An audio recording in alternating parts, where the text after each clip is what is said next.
I mean, you could definitely tell they were kind of trying to do their version of Batman. Folks, there is a whole plethora of pre-MCU and pre-DCU comic book movies that have been out there for us to enjoy for years that many of us have never given a chance. Well, that stops today. And in the late 1980s and early 90s, with the rising success of Tim Burton's Batman universe, movie studios were scrambling to find any dark vigilante property they could get their grubby little hands on. And you know what?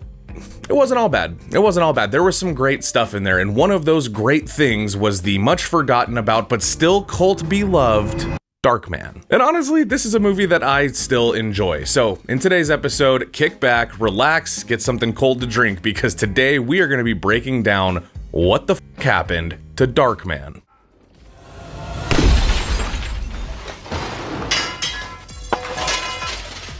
As alluded to, Darkman was conceived following Sam Raimi's failed attempt to adapt the Shadow comic book into a movie for Universal Pictures. At the time, Robert Zemeckis, fresh off Back to the Future Part 2, was attached to helm a big screen Shadow movie, forcing Raimi to create a new superhero from whole cloth.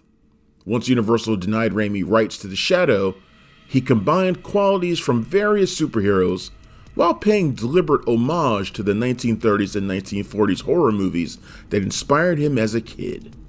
Fusing characteristic elements from The Shadow, The Phantom of the Opera, The Hunchback of Notre Dame, The Elephant Man, Frankenstein, and more, Raimi conjured Darkman as a soul-tormented anti-hero, fighting his inner demons along with villainous mobsters, a man of science who begins as a kind-hearted do-gooder and morphs into a raging maniac, to a self-loathing monster, forced to look inward into his own heart.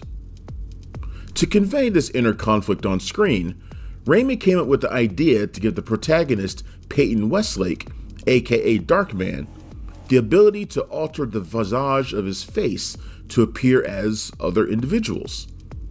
When the 40-page short story evolved, Raimi changed the conceit to have Westlake struggling to adapt after losing his original face after creating synthetic skin that deteriorates when exposed to light. Partially a victim of his ambitious folly, Darkman grapples with his embattled soul as he channels his face-altering technology to fight deranged criminals Louis Strack and the sadistic, finger-snipping mobster Robert G. Durant.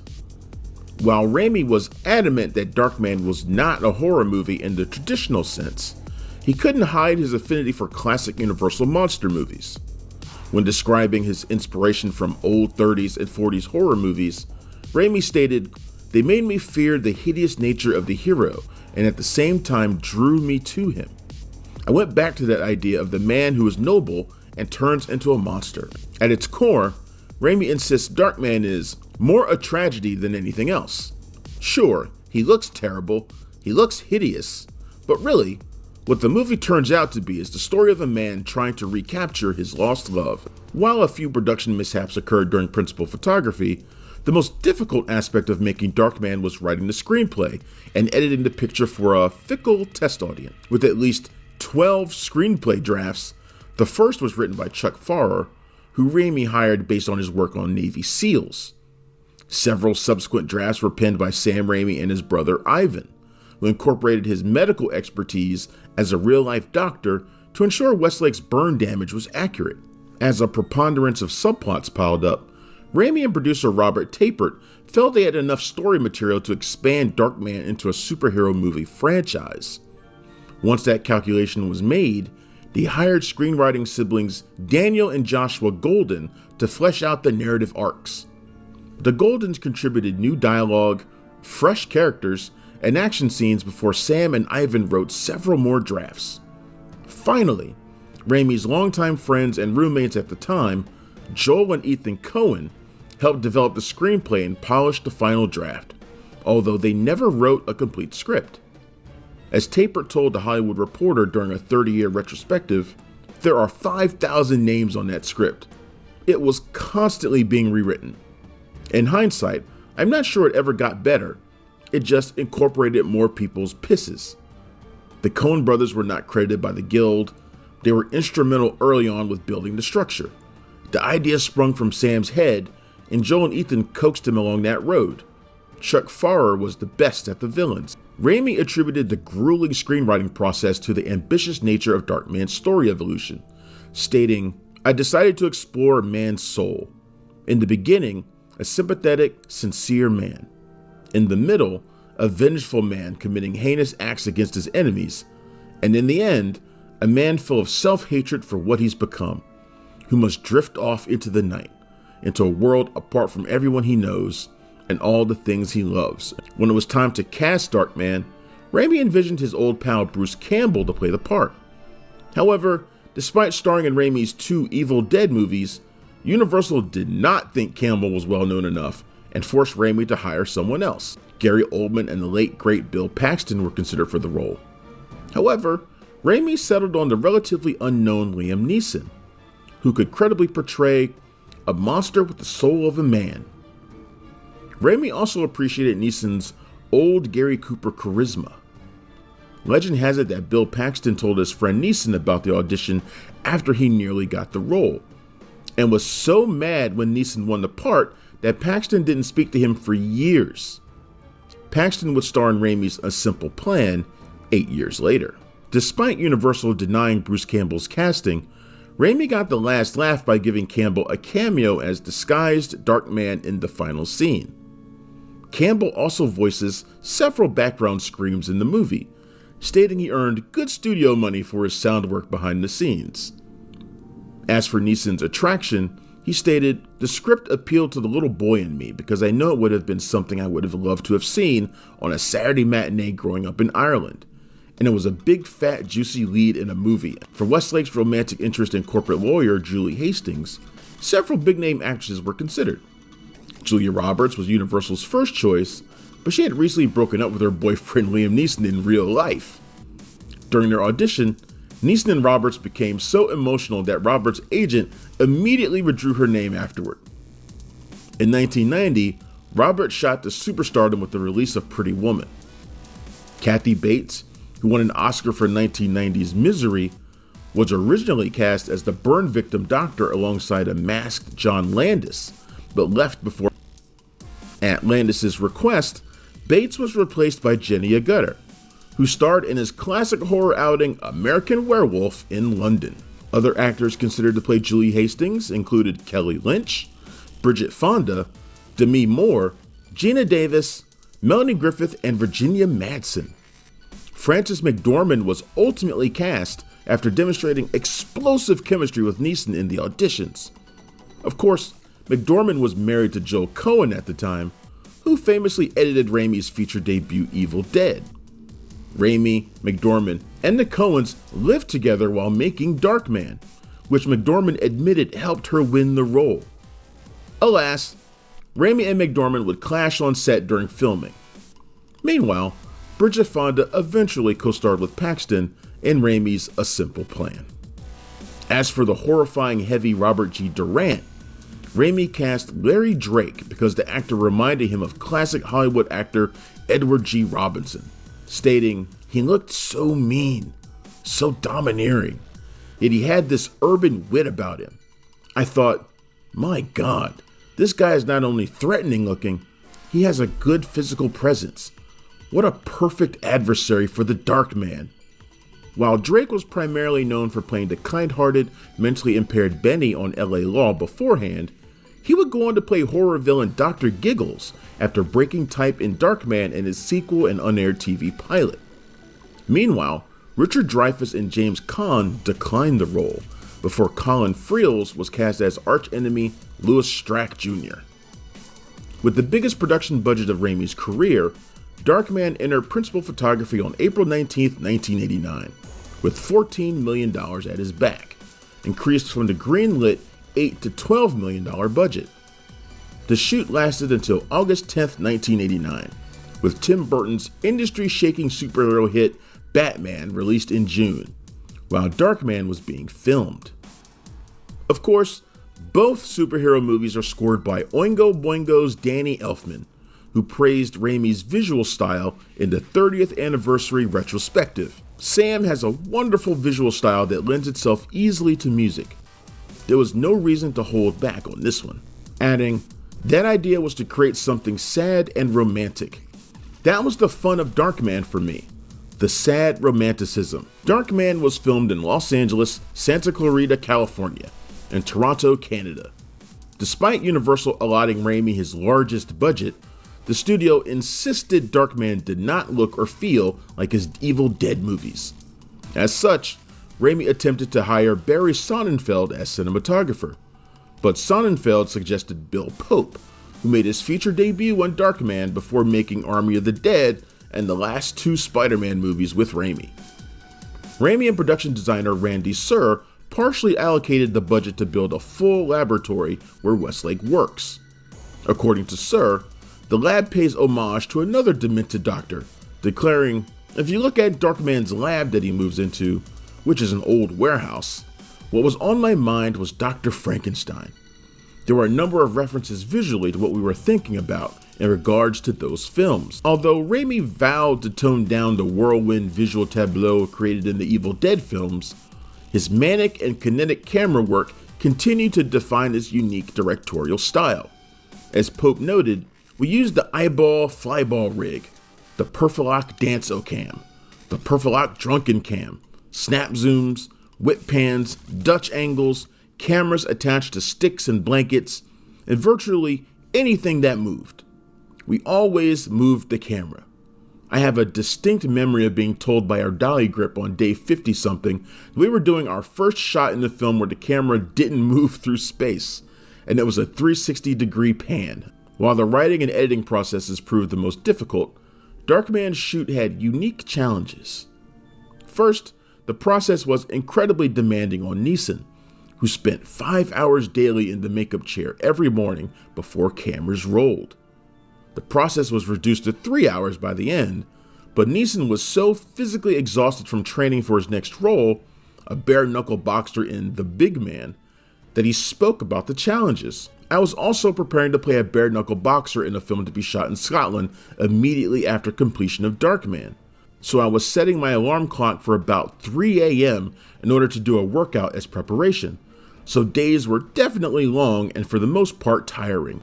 Neeson worked 18 hours daily in 10-piece makeup applied by the great Tony Gardner, stating the most difficult part about the prosthetics was speaking clearly without spitting out his false teeth. Nowadays, superhero movies are far too often mired in artificial CGI that looks overly animated, completely artificial, and never resemble anything close to the real world. Darkman is the precise opposite, using in-camera practical effects and physical props that give the film a timeless quality while mirroring the zany visual comic book aesthetic. As Sur notes, we had no computer-aided previs or drafting programs to help determine if a shot might work within the confines of a set.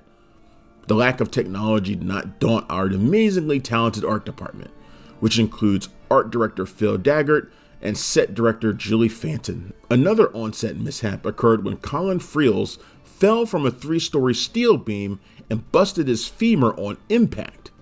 Somehow, Friels went to the hospital, had the bone set in place, ingested a bunch of painkillers, and returned to finish the scene on the same day. Respect. More problematic was the contentious creative rapport between Raimi and McDormand during filming. The two did not see eye to eye regarding Julie Hastings, as McDormand's theater background made it difficult to grasp the filmmaking process. Minor dust-ups over whether Julie should wear socks during sex scenes led to counterproductive, time-wasting arguments that saddled photography. However, Raimi claims the disagreements were healthy and born out of making the best movie possible, and by all reports, the two remain friends today. Once Darkman wrapped photography in August 1990, the editing and post-production test screening process became one of the movie's biggest headaches. The first cut of Darkman, edited by David Stiven, tested horribly in previous screenings held by Universal and was deemed one of the worst movies tested in studio history. The audience laughed in places they were not supposed to and detested the craziest and wildest stuff Raimi put on film. They also hated the downbeat ending that didn't provide a happy conclusion. During the editing, David Stiven suffered a nervous breakdown and up and quit the movie, decrying, "I can't do this," unquote. Blaming Raimi for hiring Stiven, Universal hired editor Bud S. Smith to recut the film and locked Raimi out of the editing room. Smith whittled Stiven's 2-hour cut to an 85-minute runtime, losing many ultra-cool and crucial scenes that completely altered the tone, tenor, temperament, and comic book tableau. According to Tapert, when Universal brought in their own editor, they really did not want Sam in the process. Before that, we started out the preview process, scoring maybe 65, a score from the audience, and we were down to maybe a 26, with the shorter 85-minute cut scoring worse preview numbers than the initial edit. Universal was demoralized but approved it anyway. Unsatisfied, Tapert pulled off one of the most badass punk rock coup de grace on record. He hired editor Bob Murawsk, now Raimi's longtime editor, to recut the entire movie from scratch, which included reinserting roughly 9 minutes of footage from the original version. Tapert and Murawski did this behind Universal's back and without Raimi's knowledge, taking matters into their own hands at the 0 hour to deliver the most entertaining movie possible. When they delivered the new 96-minute cut as the finished product, Universal believed the final edit was Smith's 85-minute version that the studio had previously signed off. By the time Universal execs realized 9 minutes of wildly outlandish footage was reinstalled, the negative had been cut, the sound mixed completed, and the picture was locked. With 48 hours until the movie was slated to screen for critics, Universal had no choice but to roll with the maverick 96-minute version we've all come to know and love. As Elfman noted, Universal's attitude at that point was, cut all the weird shit, and I would tell Sam, this crazy stuff is what makes the film. Rob and Sam did their best to piece it back together. According to former Universal president Sean Daniel, Tom Pollock, Universal chairman, was seriously fucking furious. I remember thinking, that is one ballsy guerrilla move. Is it as big a breach of every conceivable protocol of delivering a movie in post-production? Yes, totally. It was an Ocean's 11 maneuver. Thanks to the brilliant marketing campaign flooding city streets, subways, and bus stops with posters asking, "Who is Darkman?" the film opened number 1 at the domestic box office on August 24th, 1990. Raimi was enamored with the promotion, stating, "The marketing made the film a moneymaker." The film grossed $48.8 million, netting over $24 million for Universal, equivalent to $60 million in 2025. With a few exceptions, Darkman received positive critical reviews. A fresh visual dynamo, Raimi drew praise for his ability to replicate the graphic quality, cartoonish action, and rat-a-tat pitter-patter comic books known for but rarely replicated on screen. Despite the moderate commercial and critical success, Universal did not approve a theatrical sequel. Before we continue with our video, here's a reminder to click the Store tab on any of our JoBlo channels and browse our collection of the latest and freshest designs in our merch store. Go get you some. Instead, Darkman continued with 2 silly direct-to-video movies, a Marvel comic, novelization, an 8-bit Nintendo video game, and an unaired TV pilot. The 1992 TV pilot detailing Darkman's origin story was scheduled to air on Fox, but the network did not pick it up. Drake reprised his role as Durant, with Christopher Bowen replacing Neeson as Westlake.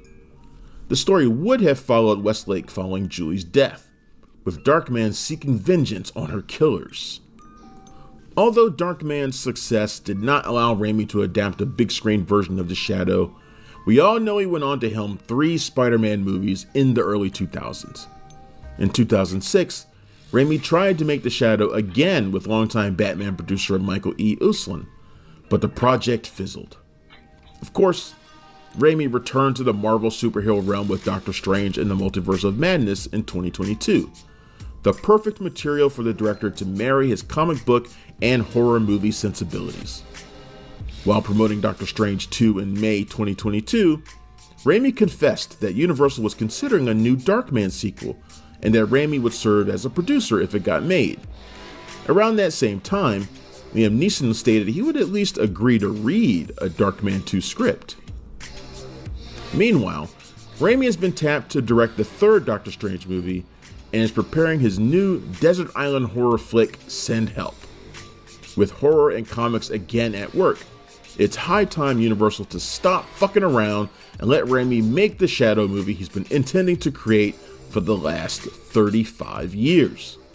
After all, as the big budget comic book movies become more like factory line cookie cutter items, let Raimi's friend Fran McDormand tell it best.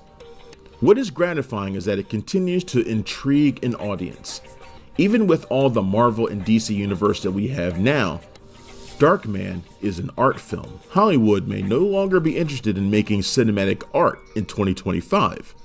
Yet with the chronic sequelitis and formulaic comic book movies ruling the multiplex, at least Sam Raimi has an original vision and a proven track record to let him step into the shadow and lead Hollywood out of the darkness.